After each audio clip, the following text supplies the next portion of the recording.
আসসালামু আলাইকুম ওয়া রাহমাতুল্লাহি ওয়া বারাকাতুহু। আলহামদুলিল্লাহ, আলহামদুলিল্লাহিল্লাযী আকরামানা বিআযমিন নিআম, নি'মাতুল ঈমান, নি'মাতুল ইসলাম ওয়া লাইসা ফাওকাহু নি'মা। ফাআশহাদু আন লা ইলাহা ইল্লাল্লাহ ওয়াহদাহু লা শারীকা লাহু ওয়া আশহাদু আন্না সাইয়্যিদানা ওয়া নাবিয়্যানা মুহাম্মাদান আবদুহু ওয়া রাসূলুহু। আম্মা বা'দ। সুপ্রিয় দর্শক, আমরা আমাদের আলোচনা শুরু করছি নতুন পর্বে। তবে ধারাবাহিকতায় আমাদের পুরনো বিষয়টি সামনে থাকছে। সুপ্রিয় দর্শক, যে যেখানে থাকেন, যে অবস্থায় আছেন, সবার সুস্থতা কামনা করছি এবং পিস টিভি বাংলার পক্ষ থেকে আন্তরিক শুভেচ্ছা ও মুবারকবাদ জানিয়ে শুরু করছি। তো বলছিলাম যে কথাটি গত পর্বে শেষে এসে, যে কোরআনে পাকে আল্লাহ পাক কোরআনকে আরবি ভাষায় নাজিল করেছেন এরকম 11টি আয়াত আছে। তার মধ্যে 2টি আয়াত আপনাদের সামনে আমরা উপস্থাপন করেছি। 11টি পুরোটাই করা যাবে না, তবে আরও 2-1টি করে আমি সামনের দিকে অগ্রসর হব। অন্য এক আয়াতে ইরশাদ করেছেন আল্লাহ পাক তাহা 113 নম্বর আয়াতে, ওয়াকাযালিকা আনজালনাহু কুরআনান আরাবিয়্যা। অনুরূপ আমি নাজিল করেছি তাকে আরবি কোরআন হিসাবে। কোরআন তিলাওয়াত, তিলাওয়াত, এই কিতাবকে আমি আরবিতে তেলাওয়াত হিসাবে নাজিল করেছি, কিরাআত। অনুরূপ আমরা দেখতে পাচ্ছি সূরা যুখরুফের 3 নম্বর আয়াতে, ইন্না জাআলনাহু কুরআনান আরাবিয়্যা লাআল্লাকুম তাআকিলুন। আমরা বানিয়েছি এই কিতাবকে আরবি পঠন কোরআন। যে কোরআন শুধু শব্দের নাম নয়, কোরআন শুধু অর্থের নাম নয়, কোরআন বর্ণের সমষ্টি শব্দ এবং শব্দের অর্থ, এসব মিলে হচ্ছে কোরআন। এই সব কিছুর সমষ্টির নাম হচ্ছে কোরআন। আলহামদুলিল্লাহ যখন আমরা উচ্চারণ করি, তখন এটা যেমন কোরআন, তেমনিভাবে এর বর্ণগুলো কোরআনের অন্তর্ভুক্ত, উচ্চারণটাও কোরআনের অন্তর্ভুক্ত, এবং এর দ্বারা যে মাফহুম বা যেটা আমরা বুঝি সেটাও কোরআনের অন্তর্ভুক্ত। এবার চলুন দেখুন, কোরআনের একটি স্পষ্ট আয়াত বা একটি আয়াত কোনো একটি বিধান রচনার ক্ষেত্রে যথেষ্ট, তাই না? শাহরুর রমাদান আল্লাযী উনজিলা ফীহিল কুরআন, আস্তে আস্তে আল্লাহ পাক কি বললেন, ফামান শাহিদা মিনকুমুশ শাহরা ফালিয়াসুম। অতএব তোমরা যারা চাঁদ দেখছো, রোজা রাখো ফরজ। কয়টা আয়াত আছে এখানে? আগের আয়াতে বলা হয়েছে ফরজ করা হয়েছে, কিন্তু কখন থেকে শুরু হবে সেটা তো বলা নেই। সেটা শুধু এখানে বলা হয়েছে, একটি আয়াত মাত্র, বিধান আরও আছে। এভাবে অনেকগুলো আয়াত আপনাদের সামনে আছে, যে যেখানে শুধু একটি আয়াত দিয়ে বিধান রচিত হয়েছে। তো এখানে তো একটি দুটি নয়, 11টি আয়াত আল্লাহ পাক বলেছেন। বারবার এই কথাটা আমাদেরকে জানিয়ে দিয়েছেন যে এই কোরআনটা হচ্ছে আরবি। আচ্ছা, আর এখান থেকেই বলা হয় যে ফালা তুকতাব ইল্লা বিহুরুফিহা কামা লা ইউনতাক মুহাররাফান ওয়া মুগায়্যারান ইল্লা বিলাহজাতিহা সাহিহা সালিমা। অতএব কোরআনকে যদি কেউ উচ্চারণ করতে চায়, তাহলে আরবি উচ্চারণে উচ্চারিত করতে হবে। আর এখান থেকেই বলা হয়েছে, ওয়ামিন সাম্মা ইত্তাফাকাল উলামাউ মিন গায়রি মুনযু খায়রিল কুরুনি ইলা ইয়াউমিনা হাযা। সেই রাসূলুল্লাহ সাল্লাল্লাহু আলাইহি সাল্লামের যুগ থেকে আমাদের যুগ পর্যন্ত সকল আলিম এই ব্যাপারে ঐক্যমত হয়েছেন যে আলা আন্নাল কুরআন ইউকতাবু বিহুরুফিন আরাবিয়্যা, যে কোরআন লিপিবদ্ধ করা হবে আরবি বর্ণে। ওয়ালা ইয়াজুজু কিতাবাতাহু বিহুরুফিন গায়রি আরাবিয়্যাতিন মাহমা কানাল আমর। অবস্থা যাই হোক না কেন, খোড়া যুক্তি দেখিয়ে, সহজীকরণের দোহাই দিয়ে অন্য কোনো বর্ণে কোরআন লেখা যাবে না, হারাম বলা হয়েছে।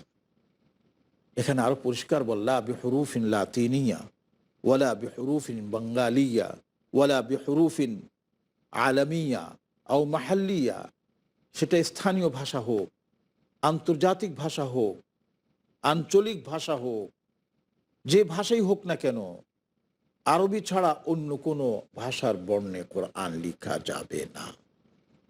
কারণ কোরআনের উচ্চারণ যখন আমরা বলবো, তখন যে উচ্চারণে কোরআন নাজিল হয়েছে সেই উচ্চারণের বর্ণকেও বোঝানো হয়েছে, আর সেটা হচ্ছে এককভাবে আরবি। সুপ্রিয় দর্শক, এটা শুধু কোনো অঞ্চল বিশেষ নয়, এটা হচ্ছে সারা বিশ্বের জন্য। কারণ দুটি। একটি হচ্ছে এ কোরআন নির্দিষ্ট কোনো জাতির জন্য, মানে সম্প্রদায়, কোনো ভাষীর জন্য আসেনি। কেন? যেই রসুলের উপরে কোরআন নাজিল হয়েছে তিনি কোনো অঞ্চলের সীমারেখার মধ্যে সীমাবদ্ধ ছিলেন না, তিনি সেই ভৌগোলিক সীমারেখায় সীমাবদ্ধ ছিলেন না। তিনি হচ্ছেন বিশ্বজনীন নবী, যেটা আমি আগেও একবার আলোচনায় নিয়ে এসেছিলাম। এবং কোরআনে পাকের দুটি আয়াতে স্পষ্ট সেটা বলা হয়েছে। অন্যান্য আয়াতগুলো তো তা প্রমাণ করেই, কিন্তু দুটি আয়াতে স্পষ্ট। একটি হলো সূরা সাবার 28 নম্বর আয়াত, ওয়ামা আরসালনাকা ইল্লা কাফাতাল লিন্নাস ওয়ালাকিন্না আকসারান নাসি লা ইয়ালামুন। হে রাসূল, আমি আপনাকে প্রেরণ করিনি, তবে প্রেরণ করেছি মানব জাতির জন্য, মানব জাতির সকলের জন্য। কাফা এই শব্দটা বাড়তি এখানে এই জন্যই লাগানো হয়েছে যে কোনো মানুষ একজনও এ থেকে বাঁচাবে না। আল্লাহ পাক তারপরে নিজেই বলছেন, ওয়ালাকিন্না আকসারান নাস লা ইয়ালামুন, তবে মানুষদের মধ্যে অধিকাংশই এর খবর রাখেন। মনে করে তো মোহাম্মদ আরব দেশে জন্মগ্রহণ করেছে, ও আরবদের জন্য, আমাদের জন্য না। আল্লাহ পাক দেখুন স্পষ্ট বলেছেন যে না, জন্মগ্রহণ করেছেন আরবে, ঠিক আছে, কোরআনও নাজিল হয়েছে আরবিতে, ঠিক আছে, কিন্তু তিনি নবী হচ্ছেন সারা বিশ্বের জন্য। আর সারা বিশ্বের জন্য নবী হওয়ার সুবাদে এ কোরআনও হচ্ছে সারা বিশ্বের জন্য। অন্য আরেকটি আয়াতে আল্লাহ পাক বলেছেন, সূরা আরাফের 158তম আয়াত, কুল ইয়া আইয়ুহান নাস ইন্নী রাসূলুল্লাহি ইলাইকুম জামিআ, যে আপনি বলে দিন হে নবী, হে রাসূল, জেনে নাও সে মানব জাতি, ইন্নী রাসূলুল্লাহি ইলাইকুম জামিআ, আমি তোমাদের সকলের নিকট রাসূল হিসাবে প্রেরিত। সুপ্রিয় দর্শক, দুটি হাদিস আমরা এখানে উল্লেখ করতে পারি। প্রথমটি হচ্ছে ইমাম আহমদ রাহিমাহুল্লাহ তার মুসনাদ গ্রন্থে এনেছেন, সেখানে বলেছেন, বুইসতু ইলান নাসি কাফা আল আহমারি ওয়াল আসওয়াদ, যে আমি প্রেরিত হয়েছে সকল মানুষের নিকট, কালো হোক বা সাদা হোক, সবার নিকট। অন্য একটি হাদিসের মধ্যে রাসূলুল্লাহ সাল্লাল্লাহু আলাইহি ওয়াসাল্লাম ইরশাদ করেছেন, ইমাম বুখারী সেটি বর্ণনা করেছেন, যে ওয়াকানাল নাবিয়্যু ইউবআসু ইলা কওমিহি খাসসা ওয়া বুইসতু ইলান নাসি আম্মা। ইতিপূর্বে নবীরা যখন আসতেন তখন তারা নির্দিষ্ট জাতির নিকট প্রেরিত হতেন, কিন্তু আমি সারা বিশ্বের মানুষের জন্য প্রেরিত। সুপ্রিয় দর্শক, এখান থেকেই এই সিদ্ধান্ত আমাদের সামনে এসেছে, কোরআনের সিদ্ধান্ত, হাদিসের সিদ্ধান্ত, যে পৃথিবীর মাঝে যত মানুষ বিচরণ করছে, যে প্রান্তেই বিচরণ করছে, আমাদের নবী রাসূলুল্লাহ সাল্লাল্লাহু আলাইহি ওয়াসাল্লাম তার জন্য নবী। যেখানেই মানুষ আছে সেখানে আমাদের রাসূলের রিসালাত আছে, এবং রাসূলের উপর কোরআন নাজিল হওয়ার কারণে তার জন্য সে কোরআনী বিধান প্রযোজ্য। সুপ্রিয় দর্শক, চলুন এবার আমরা চলে যাই যে কেন আমরা এই কথা বললাম যে অন্য কোনো বর্ণে কোরআন লেখা যাবে না, একমাত্র আরবি বর্ণেই কোরআন লিখতে হবে। সুপ্রিয় দর্শক, এরপর আসুন তৃতীয় যুক্তি, যেটা আজকের আলোচনার প্রথম, সেটা হলো, দেখুন, রাসূলুল্লাহ সাল্লাল্লাহু আলাইহি ওয়াসাল্লামের সময় ইসলাম যতটুকু পৌঁছেছিল তা শুধু বিস্তৃত হচ্ছিল। আবু বকর রাদিয়াল্লাহু তাআলা আনহুর সময় খুব একটা অগ্রগতি হয়নি, কারণ অগ্রগতি বলতে যা ছিল সেটা ছিল এই, যে ইসলামকে সুদৃঢ়ভাবে সুপ্রতিষ্ঠা রাখাই তখন ছিল চ্যালেঞ্জ। দিকে দিকে মুরতাদদের আনাগোনা বেড়ে গিয়েছিল, মিথ্যা নবীর দাবিদাররা মাথাচাড়া দিয়ে উঠেছিল, তাদেরকে কঠোর হস্তে দমন করার জন্যই আবু বকর রাদিয়াল্লাহু তাআলা আনহুর সময় পার হয়ে যায়। প্রায় ২ বছর তিনি এই কাজে লিপ্ত ছিলেন। এরপর খেলাফতের দায়িত্ব গ্রহণ করেন হযরত ওমর রাদিয়াল্লাহু তাআলা আনহু, এবং তিনি ধীরে ধীরে ওই সকল সমস্যা দূর করে ইসলামের ঝান্ডাকে বিস্তৃত জায়গায় পৌঁছে দেওয়ার জন্য সামনে পরিকল্পনা গ্রহণ করেন। আর এভাবেই প্রায় অর্ধ বিশ্ব হযরত ওমর রাদিয়াল্লাহু তাআলা আনহুর খেলাফতের আওতাধীন হয়ে পড়ে। সুপ্রিয় দর্শক, আপনারাই বলুন, যেখান পর্যন্ত ইসলামের ঝাঁটা পৌঁছে গিয়েছিল, তারা কি সবাই আরবি জানতো? তারা কি সবাই আরবিতে কথা বলতো? উত্তর অবশ্যই না। বরঞ্চ দেখা গেছে যারা আরবি জানতো না, সেই মুজাহিদ বাহিনীর মধ্যে থেকে যারা আরবি জানতেন তাদের ২-১ জনকে এলাকার মানুষকে কোরআন শিক্ষা দেওয়ার জন্য রেখে বাকিদেরকে নিয়ে তারা চলে যেতেন। রাসূলুল্লাহ সাল্লাল্লাহু আলাইহি ওয়াসাল্লামের সময়ও আমরা এই ঘটনা দেখতে পাই। বিভিন্ন গোত্রের লোকেরা এসে নবীজি সাল্লাল্লাহু আলাইহি ওয়াসাল্লামকে বলতেন যে, ইয়া রাসূলুল্লাহ, আমাদেরকে উস্তাদ দিন, যারা আমাদের মানুষগুলোকে কোরআন এবং দ্বীন শিখাবে। এমনকি আমরা দেখতে পেয়েছি মক্কা মুআজ্জমাতেও হিজরতের পূর্বে মদিনার লোকেরা যখন দ্বীন গ্রহণ করে, তখন নবীজি সাল্লাল্লাহু আলাইহি ওয়াসাল্লাম মদিনায় যারা মুসলিম হচ্ছিল তাদের কোরআন এবং দ্বীন শিখাবার জন্য সাহাবী প্রেরণ করেছেন। সব জায়গায় কিন্তু আরবি ছিল, বিশেষ করে কোরআনের কথা আমি বলছি। কেউ কি বলতে পারবেন কারো কাছে কি এই ধরনের কোনো প্রমাণ আছে হযরত ওমরের যুগে যে এই আজমিদের জন্য বা অনারবিদের জন্য ভিন্ন কোরআন লেখা হয়েছে? তাদের সহজীকরণের কে সামনে রেখে তাদের জন্য ভিন্ন বর্ণে কোরআন লিখিত হয়েছে? পাবেন না, আলহামদুলিল্লাহ পাবেন না। এমনকি হযরত ওসমান রাদিয়াল্লাহু তাআলা আনহু যখন কোরআন একত্রীকরণ করেন, চূড়ান্ত পর্যায়ে নিয়ে যান, তখন তিনি সেই আরবিতেই কোরআন লিখে বিভিন্ন দেশে পাঠিয়ে দিয়েছিলেন। সেখানে কেউ কোনোদিন এই কথা প্রশ্ন তোলেনি যে তারা অনারবি, তারা আরবি জানে না, অতএব তাদের জন্য তাদের ভাষায় কোরআন লিপিবদ্ধ করা হোক। তাহলে এখান থেকে আমরা সুস্পষ্ট বুঝতে পারলাম যে খোলাফায়ে রাশিদিনের যুগেও এই কাজটি হয়নি। আর সেজন্যই হুজুরে পাক সাল্লাল্লাহু আলাইহি ওয়াসাল্লামের একটি হাদিসের প্রতি আপনাদের দৃষ্টি আকর্ষণ করছি।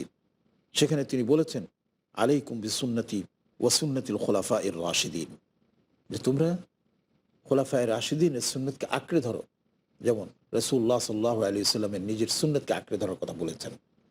অতএব হযরত ওসমান রাদিয়াল্লাহু তাআলা আনহু চূড়ান্ত পর্যায়ে কোরআনের যে লিপিবদ্ধ করেছেন সেটাই ছিল চূড়ান্ত। আর সেটাকেই পরবর্তী সময়ে রসমে ওসমানী বলে বিশ্বে ছড়িয়ে দেওয়া হয়েছে এবং তার গতি এখন অব্যাহত রয়েছে, ধারাবাহিকতা রয়েছে। সুপ্রিয় দর্শক, অতএব আমরা এর দ্বারা বুঝলাম যে কোরআন আরবি বর্ণে লিখতে হবে। আচ্ছা, এরপর আমরা দেখতে পাচ্ছি আরও একটি বিষয় আপনাদের কাছে আমি তুলে ধরতে চাই, যে কোরআনের এই ঐতিহ্যকে ধরে রাখা মুসলমানদের জন্য অবশ্যই কর্তব্য, এবং কোরআনের এই ঐতিহ্য যেন বিলীন না হয় তার জন্য দায়িত্ব পালন করতে হবে মুসলিম জাতিকে। কারণ তারাই হচ্ছে এই কোরআনের ধারক, তারাই হচ্ছে কোরআনের বাহক, তাদের নবীর উপরে কোরআন নাযিল হয়েছে তাদের জন্যই। অতএব তাদেরকে কোনো অবস্থাতেই যেন কোরআনের প্রাণবন্ততা নষ্ট না হয় সেই দিকে তাদের লক্ষ্য রাখতে হবে। আর এজন্যই কোরআনকে কোরআনের বর্ণে লিখতে হবে, আর তা হলো আরবি বর্ণ। সুপ্রিয় দর্শক, এখানে একটি বিষয়ের প্রতি আমি আপনাদের দৃষ্টি আকর্ষণ করছি। এমন একজন ব্যক্তিকে, একজন নয় একাধিক ব্যক্তিকে আপনারা বাছাই করুন যে কোরআন পড়তে জানে না, আরবি বর্ণ জানে না। তার সামনে সব কিছুর দরকার নেই, হয় সূরা ফাতিহা, না হলে সূরা ইখলাস, অথবা সূরা তাকাসুর আপনি আপনার মতো করে বাংলায় লিখে তাদেরকে বলুন পড়তে। তারপরে দেখবেন কি আশ্চর্যজনক ঘটনা, আপনি নিজেও হতবাক হয়ে যাবেন যে এটা তো কোরআন হতে পারে না। এবার আরেকটা চ্যাপ্টারে আমরা চলে যাই, সেখানে আমি এটা দেখাতে চেষ্টা করব যে আরবি বর্ণে কোরআন লিখার যে বৈশিষ্ট্য, সেই বৈশিষ্ট্য কী কী। যেটা অন্য ভাষায় পাওয়া যাবে কিনা, অন্য বর্ণে পাওয়া যাবে কিনা। কয়েকটি বৈশিষ্ট্য এখানে আমরা উল্লেখ করতে পারি। যেমন রয়েছে, ১ নম্বর, আরবি বর্ণে কোরআন লিখলে পরে একই শব্দের মধ্যে যদি একাধিক কিরাআত থেকে থাকে তাহলে সেটা সন্নিবেশ করা সম্ভব, কিন্তু অন্য বর্ণে সেটা কখনোই সম্ভব নয়। একই শব্দ, দুটো কেরাত তার মধ্যে আছে, পঠন পদ্ধতি কেরাত দুইভাবে পড়া যায়, কিন্তু দেখুন কোরআনের শব্দ কিন্তু একটি, এবং দোনোভাবে পড়াটা এটা কেরাতে মুতাওয়াতির, এটা কোরআনেরই অংশ। অন্য বর্ণে এটা করা সম্ভব নয়। উদাহরণ দিলে নিশ্চয়ই আপনি বুঝবেন। দেখুন সূরা বাকারার যে আয়াতটি আমি আপনাদের সামনে পেশ করছি, যে সেই আয়াতের মধ্যে যে কোন শব্দটি আমি আপনাকে বলছি সেটা হচ্ছে এই, ইউখাদিউনা আল্লাহ ওয়াল্লাযীনা আমানু ওয়ামা ইয়াখদাউনা ইল্লা আনফুসাহুম ওয়ামা ইয়াশউরুন। এই যে ওয়ামা ইয়াখদাউনা ইল্লা আনফুসাহুম, এই শব্দটি ইয়াখদাউনা, এটাকে দুইভাবে পড়া হয়।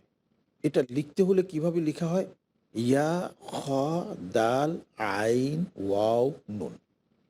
আবার বলছি, ইয়া খা দাল আইন ওয়াও নুন, ইয়াখ দাউন। ৬টি আপনার বর্ণ। এই শব্দটি কি আবার পড়া যায় কিভাবে জানেন?